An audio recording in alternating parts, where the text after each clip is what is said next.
गुरु प्यारी सात संगत जी, राधा स्वामी जी। संगत जी, कई लोगों के मुख से हमने सुना होगा, नाम दान लिए सालों बीत गए, सिमरन पर भी बैठते हैं और यहाँ तक कि पूरा पूरा समय भी दे देते हैं, लेकिन फिर भी वह बात नहीं बनती है और अंदर कुछ भी दिखाई नहीं देता है और वह सत्संगी परेशान हो जाते हैं। ऐसे में उनका भजन सिमरन करने का दिल भी नहीं करता है और फिर वे आपसी सत्संगी भाई बहनों से पूछने लगते हैं, क्या उन्हें भी भजन सिमरन करते हुए अंदर प्रकाश दिखाई देता है, शब्द धुन सुनाई देती है जो कि हमें सिमरन के समय बताई गई थी, और वह भी अंदर जो कि महसूस कर पाते हैं या नहीं, उनकी सूरत मंजिलों तक पहुंचती है या नहीं। संगत जी, यह सवाल एक सत्संगी ने नाम की कमाई वाले एक दूसरे सत्संगी भाई से पूछा और उन्होंने बड़ा ही प्यारा जवाब देकर उनको समझाया। आप जी फरमाते हैं, जब हमें नाम सिमरन मिलता है और हम अपने भजन सिमरन पर बैठते हैं तो हमें कुछ न कुछ मन में लालसा और शिकायत ही रहती है। कोई ना कोई इच्छा के साथ ही हम भजन सिमरन करते हैं। अगर हमें अंदर कुछ दिखाई नहीं देता है, उसके लिए सबसे पहले हमें अपना जब भी भजन सिमरन करना है, अपनी इच्छाओं को साइड में रख देना है। अगर आप निस्वार्थ भजन सिमरन करेंगे ही नहीं तो हम कैसे कुछ भी महसूस कर सकते हैं। अगर हम इस इच्छा से भी भजन सिमरन पर बैठते हैं कि हमें कुछ अंदर दिखाई दे, तो यह भी तो एक इच्छा ही है। लेकिन वह सत्संगी भाई नहीं समझा और उसने काफ़ी जिद करी और कहा कि भाई, मुझे सालों बीत गए, मैं नाम भजन सिमरन डेली करता हूँ, लेकिन फिर भी मेरी बात क्यों नहीं बन रही है। तो आप जी फरमाते हैं, जब आपने भजन सिमरन लिया था तो क्या आपसे ये कहा गया था कि आपको अंदर कुछ दिखाई देगा ही देगा। जब तक आप अपने मन को, इच्छाओं को और अपने दिमाग को शून्य करके उसकी तरफ नहीं लगाएंगे, भजन बंदगी नहीं करेंगे, तब तक हमें कुछ दिखाई नहीं दे सकता है। हम इसी लालच में बैठे रहते हैं कि हमें अंदर प्रकाश दिखाई दे, हमारी सूरत मंजिलों तक जाए। उसके लिए सबसे पहला काम हमें ये ही करना पड़ेगा कि अपना सब कुछ हम अपने उस गुरु पर सौंप दें। अपना आज, कल, आने वाला कल हम उस गुरु पर सौंपेंगे, तभी तो भाई बात बनेगी। हम भजन सिमरन बाद में करते हैं, लेकिन दुनियावी ख्यालों में खोए रहते हैं। हमारा शरीर तो भजन सिमरन में होता है, लेकिन दिमाग कहीं और ही लगा होता है। भजन सिमरन करने पहले बाद में बैठते हैं, परिवार की समस्या या फिर दुनियावी चीज़ों की इच्छाएं या मांग सद्गुरु से करने लग पड़ते हैं कि हमें यह चाहिए या वो चाहिए। जब तक हमारा मन ही खाली नहीं होगा तो सद्गुरु उसमें कैसे कुछ भर सकते हैं।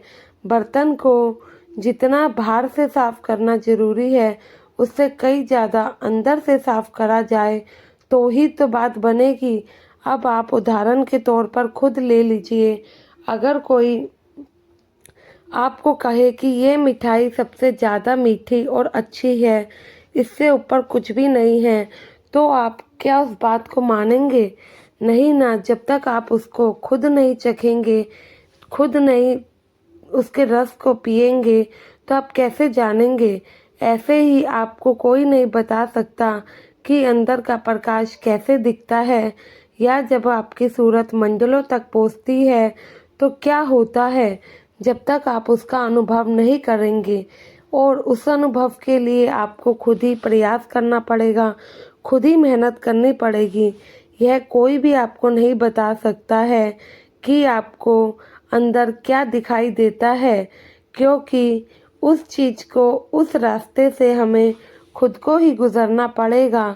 जब आपने सद्गुरु से नाम ले ही लिया है तो अपना सब कुछ उन पर छोड़ दीजिए।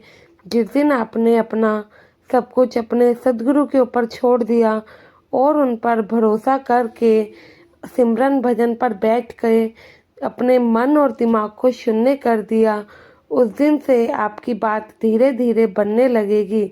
बस आपको कोई भी भजन सिमरन करते हुए दुनियावी ख्याल या इच्छा उस रास्ते में नहीं आने देनी है। कभी भी सद्गुरु से कोई भी चीज़ की मांग नहीं करनी है। जो भी समय, जो भी वस्तु आपके पास है, हर उस चीज़ के लिए उस गुरु का शुक्राना अदा करना है। जैसे जैसे आप ये सब करेंगे वैसे वैसे सद्गुरु की कृपा आप पे बरसेगी। आपका पास जो भी है, जो भी परिवार है, चीज़ें हैं, सब कुछ आपको गुरु को ही सौंप देना है और यही कहना है, अच्छा है तो भी आपका, बुरा है तो भी आपका।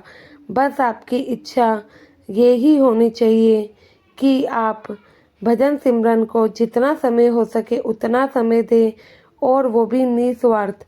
आपके मन में ये भी नहीं आना चाहिए कि हाँ, मेरे को भजन सिमरन पर बैठना है, इसलिए बैठना है कि मुझे अंदर प्रकाश दिखाई दे, धुन सुनाई दे, क्योंकि ये भी लालच ही है। सद्गुरु के हुक्म में जिस दिन से रहना शुरू कर दिया उस दिन उनकी कृपा भी बिन मांगे ही बरसेगी। जिस दिन उनके ऊपर विश्वास करके अपना घर परिवार काम सब कुछ छोड़ दोगे तो वो अपने आप संभाल लेगा। उन्होंने हमें नामदान दिया है तो कुछ सोच समझ के दिया है, लेकिन हम ही उनके हुक्म में नहीं रहते हैं, ऊपर से शिकायतें करते हैं। तो बताइए ऐसे में हम लोगों की बात कैसे बनेगी। तो संगत जी, यही हम लोगों का हाल है। हम भी आपसे दूसरे सत्संगी भाई बहनों से पूछते हैं, क्या उन्हें धुन सुनाई देती है या सद्गुरु के दर्शन होते हैं? वह हमें नहीं बता सकते हैं, क्योंकि जब तक हमें इसका अनुभव खुद करना पड़ेगा, उसके लिए हमें खुद ही मेहनत करनी पड़ेगी। यह वो कमाई है जो कि हम ना किसी को दे सकते हैं, ना ही हम ले सकते हैं। यह हमारी अपनी कमाई है जो कि हमें सचखंड तक पहुंचाती है। आशा है इस साखी के जरिए आप भी सद्गुरु से जुड़ने का प्रयास करेंगे और निस्वार्थ अपने भजन सिमरन को समय देंगे। गुरु प्यारी साध संगत जी, राधा स्वामी जी, कमेंट में राधा स्वामी लिखकर चैनल को सब्सक्राइब करके चैनल का हिस्सा ज़रूर बने जी। गुरु प्यारी साध